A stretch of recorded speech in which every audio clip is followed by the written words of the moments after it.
जय श्री कृष्णा। आप सभी को आज मैं एक बहुत सुंदर प्रसंग से अवगत कराना चाहता हूँ। ये प्रसंग हमारे जीवन में उतना ही महत्वपूर्ण है जिस प्रकार से हमारे जीवन में आहार महत्वपूर्ण है, भोजन महत्वपूर्ण है, जल महत्वपूर्ण है।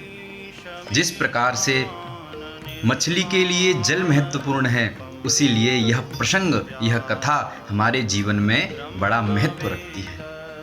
आइए हम प्रसंग की ओर चलते हैं।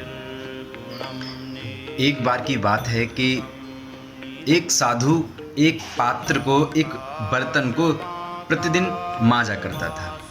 पीताम्बरी आदि से, अन्य पदार्थों से उस पात्र को रोजाना वह मांजता था।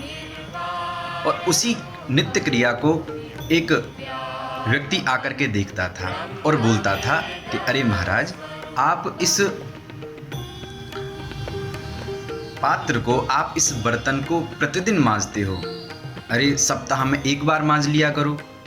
तो धीरे धीरे हुआ क्या कि साधु ने मना कर दिया। साधु ने कहा कि हम इसको प्रतिदिन मांजेंगे तो यह हमेशा अच्छा बना रहेगा, हमेशा इसमें चमक बनी रहेगी, और इसका हम अभ्यास छोड़ देंगे तो यह गंदा हो जाएगा।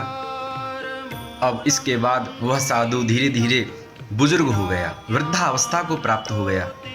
अब होता क्या है कि उनके एक शिष्य ने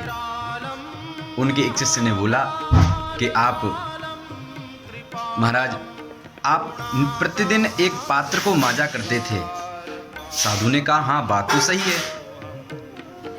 कुछ दिनों के बाद उस साधु ने अपने शिष्य को आज्ञा दी और कहा कि आप इस पात्र को मांजो, क्योंकि कई दिन हो चुके थे उस पात्र को नहीं मांजा। अब जैसे ही उस शिष्य ने पात्र को मांजा, धीरे धीरे धुला, तो जिस प्रकार से साधु प्रतिदिन उस पात्र को धुलता था, चमक रहती थी, उस शिष्य के हाथों द्वारा वो चमक नहीं प्राप्त हुई।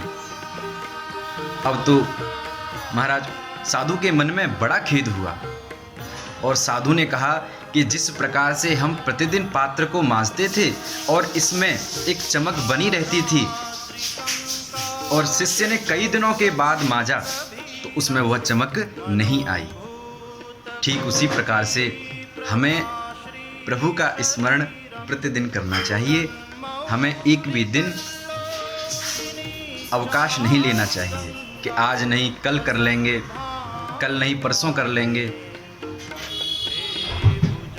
बंधुओं, हमें अपना कार्य कल